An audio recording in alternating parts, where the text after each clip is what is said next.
After the end of World War II, the world was split into two, East and West. This marked the beginning of the era called the Cold War.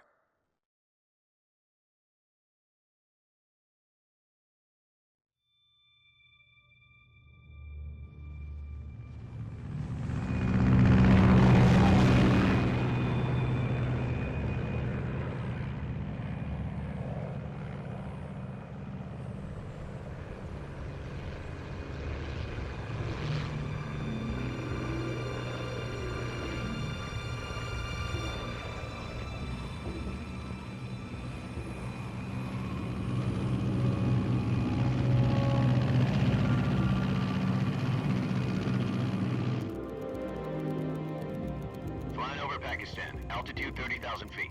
Approaching Soviet airspace. 20 minutes to drop off. Commencing internal depressurization. Equipment check. Arm main parachute. All right. You ready to go? Drop zone still showing a high pressure mass. Cav okay. Good. We've got high visibility.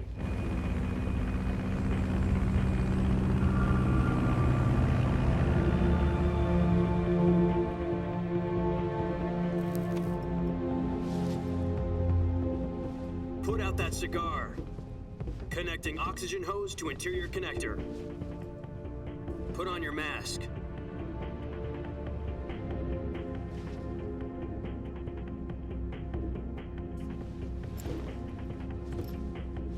Does this panty waste know what he's doing? Approaching release point.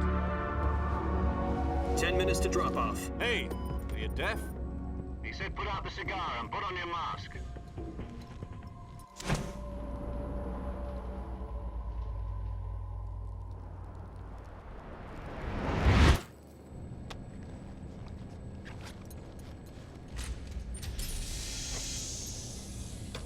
Depressurization complete.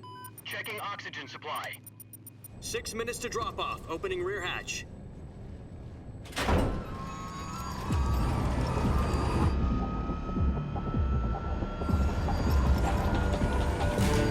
Sunrise.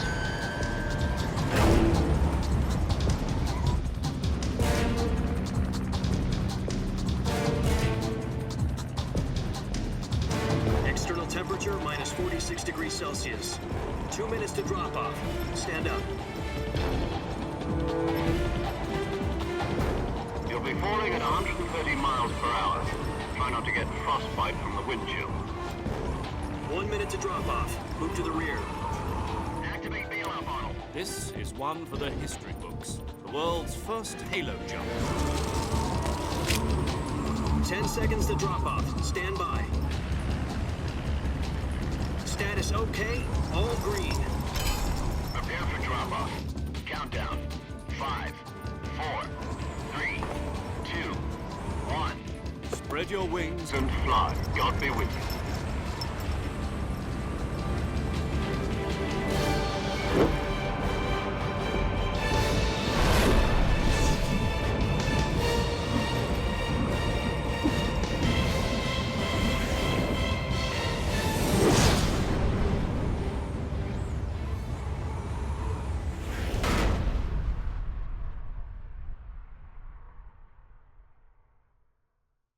Jack, I've got some important news. The head of the CIA has finally given us the green light for the Virtuous mission. Virtual mission? No, the Virtuous mission. The future of our Fox unit depends on it. If it succeeds, we'll be officially organized into a unit. Virtuous mission? Sounds like some kind of initiation ritual. You know, don't get cocky. This isn't a training op. Right. So what exactly is this wonderful mission? Well, about 2 years ago, a certain Soviet scientist requested asylum in the West through one of our moles. His name is Nikolai Stepanovich Sokolov. He's head of the OKB-754 Design Bureau, one of the Soviets' top-secret weapon research facilities, and the East's foremost expert on weapons development. Sokolov? Isn't he that famous rocket scientist? The very same.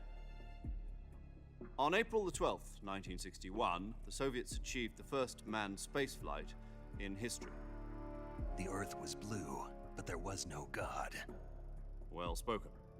The rocket that carried Yuri Gagarin into orbit was the A-1, known as the Vostok rocket. Sokolov is said to be the man most responsible for the multi-engine cluster used in that rocket. After Gagarin's flight, Sokolov left rocket development to become the head of the newly established Design Bureau. From a lowly technician to head of a design bureau, that's quite a success story, so why do you want to defect? It seems he'd become afraid of his own creations.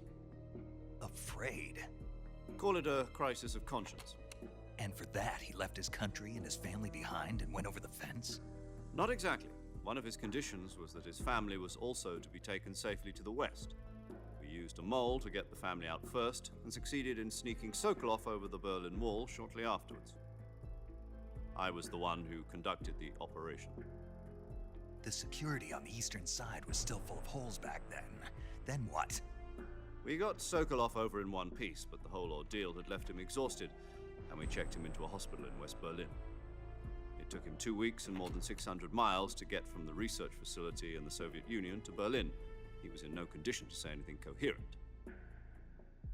And it was only a week later that we had something much bigger on our hands. The Cuban Missile Crisis. October the 16th, 1962, President Kennedy received word that the Soviets were in the process of deploying intermediate-range ballistic missiles in Cuba. The President demanded that the Soviets dismantle and remove the missiles. At the same time, he announced a naval blockade to prevent further missile shipments from reaching Cuba. But the Soviets didn't back down, instead placing their armed forces on secondary alert. Soviet transport ships carrying missiles continued on course towards Cuba. US and Soviet forces went on alert for an all-out nuclear war. Frantic negotiations were conducted through the UN's Emergency Security Council and unofficial channels to end the hair-trigger standoff. Finally, on October the 28th, the Soviet Union agreed to remove its missiles from Cuba, and so the world avoided a nuclear holocaust. But in order to get the Soviets to pull their missiles out, we had to make a deal. You mean the one where the US agreed to remove its IRBMs from Turkey? No.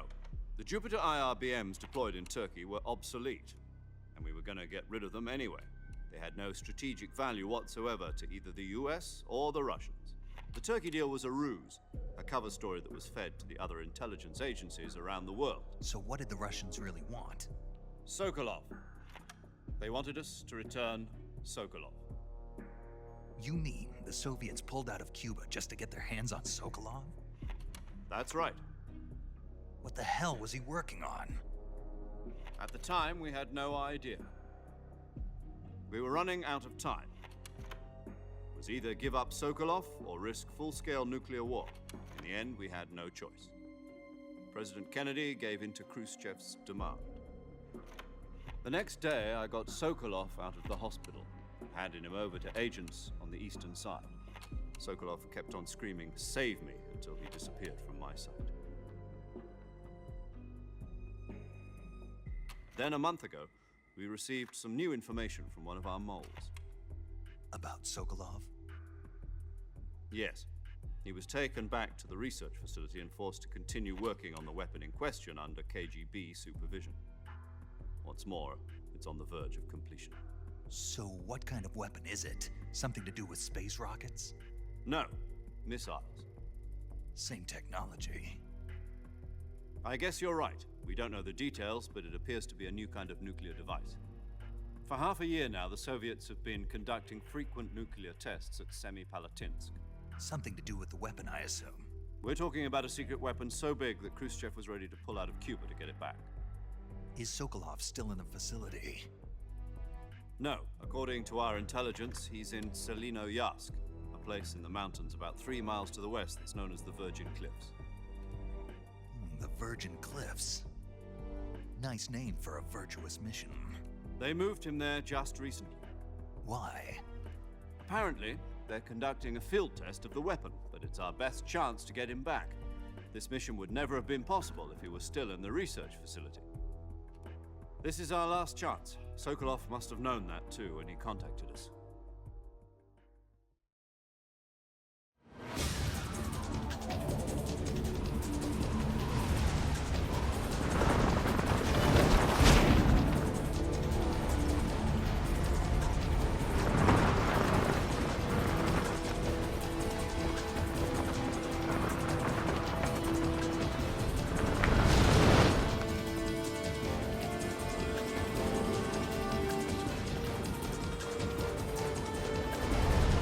Listen up, Jack. Your mission is to infiltrate Selino Yask in the Soviet mountains, ensure the safety of Sokolov, and bring him back to the West.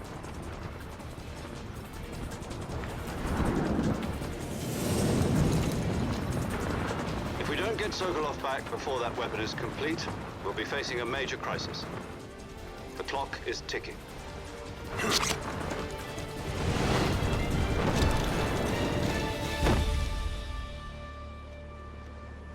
Once we've confirmed the rescue of Sokolov, stand by at the recovery point. A recovery balloon will be dropped at that point. Helium will be pumped into the balloon to inflate it. The process takes about 20 minutes. Once it's complete, the gunship's arm will latch onto the balloon and pull it up. The Fulton surface-to-air recovery system. I'm familiar with the theory. Take it easy. It's been combat-proven. Do you think Sokolov is up to it? The shock will be less than during a parachute jump, and the arm can handle up to 500 pounds. So you're planning on going over the border in a single combat talent? She's equipped with two 6-barrel 20mm Vulcan cannons, as well as two 40mm machine guns. Sounds like she could hold her own against a battalion of tanks. Even with the fuel in the reserve tank, we're facing a 4-hour time limit. If all goes well, it shouldn't take more than a few hours. Home in time for dinner. But if anything goes wrong, you'll be eating dinner, breakfast, and all the rest of your meals in the jungle.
Do you copy? You're already in enemy territory, and somebody might be listening in. From here on out, we'll be using code names to refer to each other. Your code name for this mission will be Naked Snake. I'll be referring to you as Snake from now on. You're not to mention your real name. Snake? What, you don't like snakes? What do you mean? You've eaten one before, haven't you? In survival training? I'm glad to hear that. I don't know if I'd ever order one in a restaurant, but... Be careful, you might not have a choice. What about you, Major? What should I call you? Let's see. I'll be Tom. Call me Major Tom. This will be a sneaking mission. You must not be seen by the enemy. You must leave no trace of your presence. Is that clear? This kind of infiltration is the Fox unit's speciality. In other words, weapons and equipment are procured on site. That goes for food as well. You're completely naked, just as your name implies. Great. Now I see why you asked me if I like snakes. I suppose calling me Snake was your idea of a joke, too. No. There's a good reason for that. I'll tell you later when the time is right. Gotcha. Getting back to the subject, how exactly am I supposed to feed myself? You've been issued a knife and a tranquilizer gun. Use them to hunt for food. You'll also find some medical supplies in your backpack. Yeah, about the backpack. I lost it in a tree on the way down. I see. Well, you'd better go back and get it then. You know where it is? No problem. I can see it from here. It's stuck on a branch. To climb a tree, Stand in front of a tree that's covered in ivy and press the action button. I'll be monitoring your progress over the radio. We can't risk violating Soviet airspace, but I'll be in the gunship. My frequency is 140.85. I'll give you a call if I need to talk to you. If you need to talk to me, use the send function. Okay, Snake, go get your backpack.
I see you've retrieved your backpack, Snake.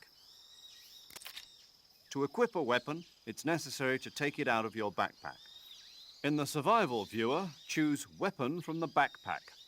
Your available weapons will be displayed in a window in the upper left. From that list, choose the weapon you want to equip and press the Enter button. For other equipped items, just do the same thing from Item. Got it. Use the survival viewer backpack. Yep, that's right. Survival is fundamental to this mission. After you've been out in the field for a while, your stamina will start to drop. If your stamina gets too low, it'll affect your performance. You won't be able to shoot accurately, for example, and your wounds won't heal as smoothly. Keep an eye on your stamina so you don't run out. To recover lost stamina, you can hunt for local flora and fauna. You can use either your tranquilizer gun or your knife to hunt. My only weapon is a Mark 22 Hush Puppy tranquilizer gun? That's right. It's been fitted with its own suppressor. However, the suppressor will deteriorate every time you fire. Once its durability reaches 0, the noise suppression effect will be gone. So don't get too trigger-happy with it. The suppressor's durability is shown in the icon. Any weapons and equipment beyond what you're carrying now, you'll have to find as you go. I have to find my own weapons and equipment? Whose crazy idea was this anyway? Solo covert actions are standard Fox operating procedure. You can't leave any traces of your presence.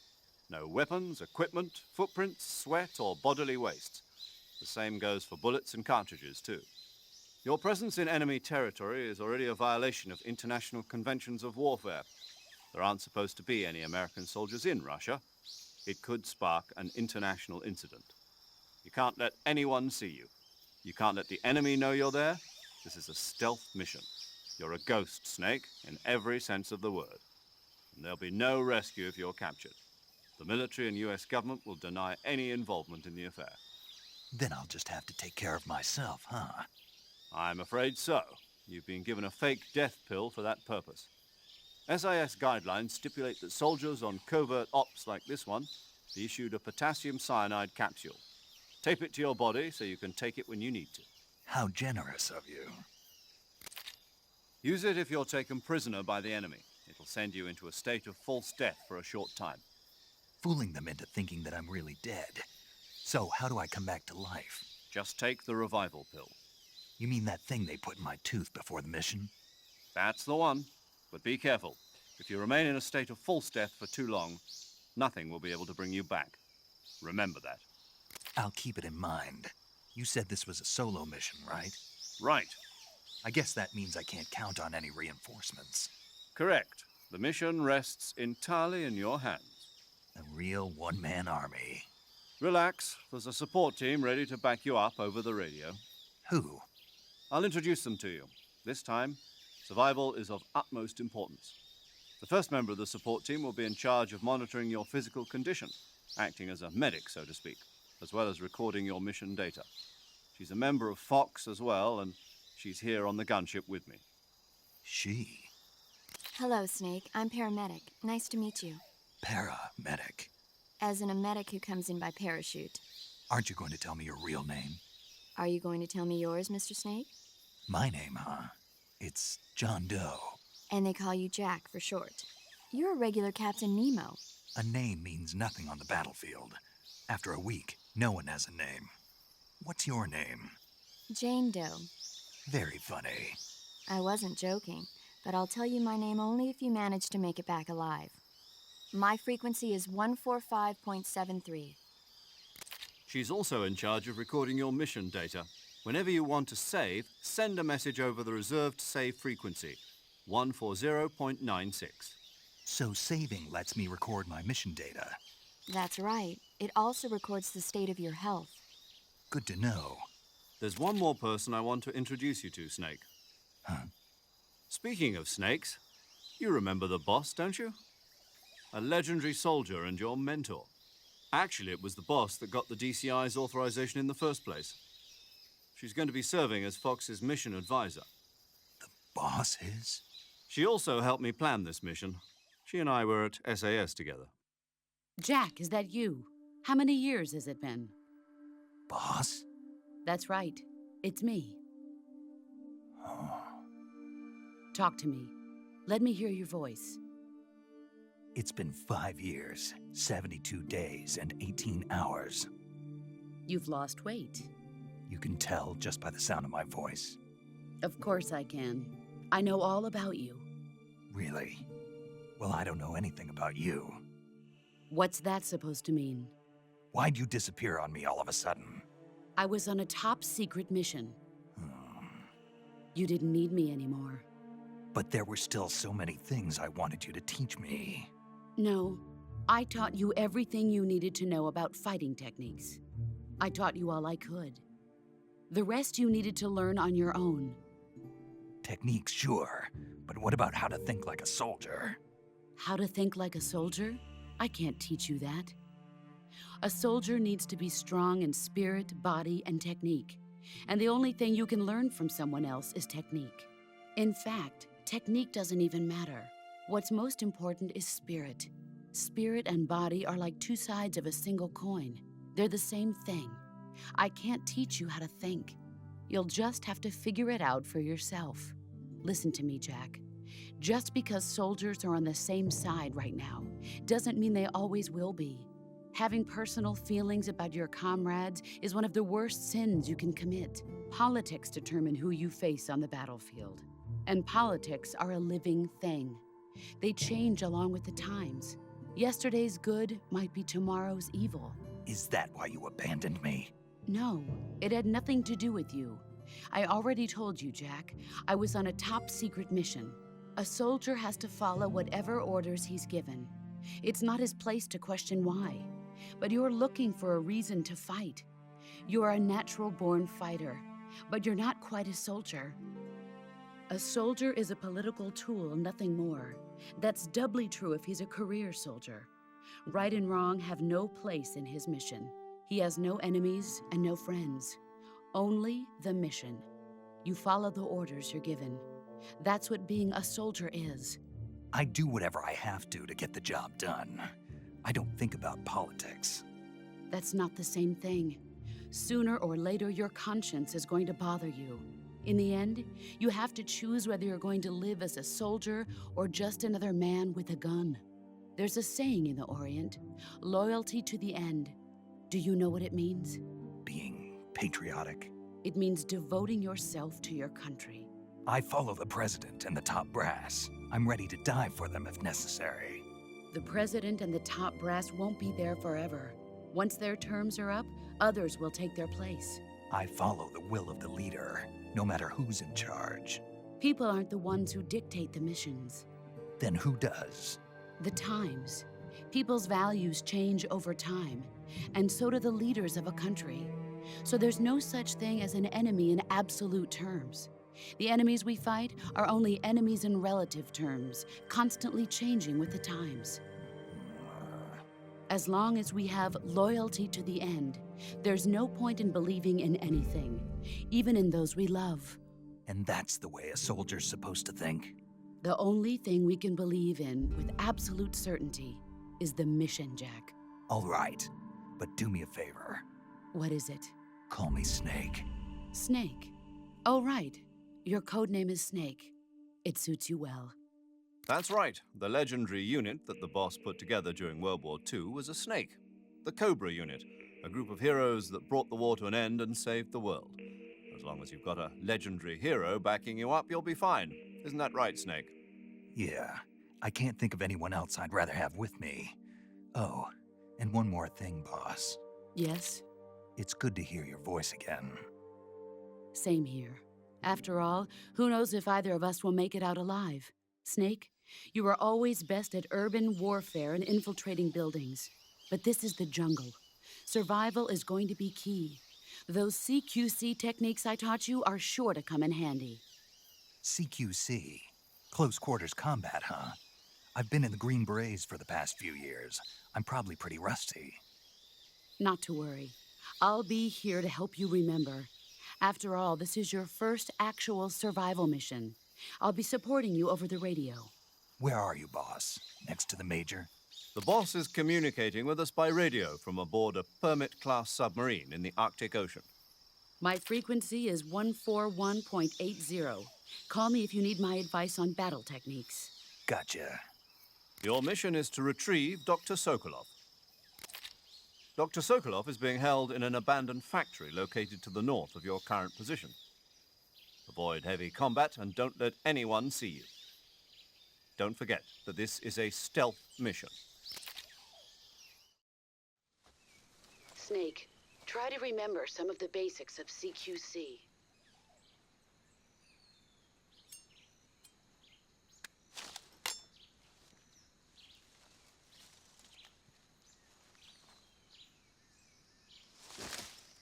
Commencing virtuous mission now.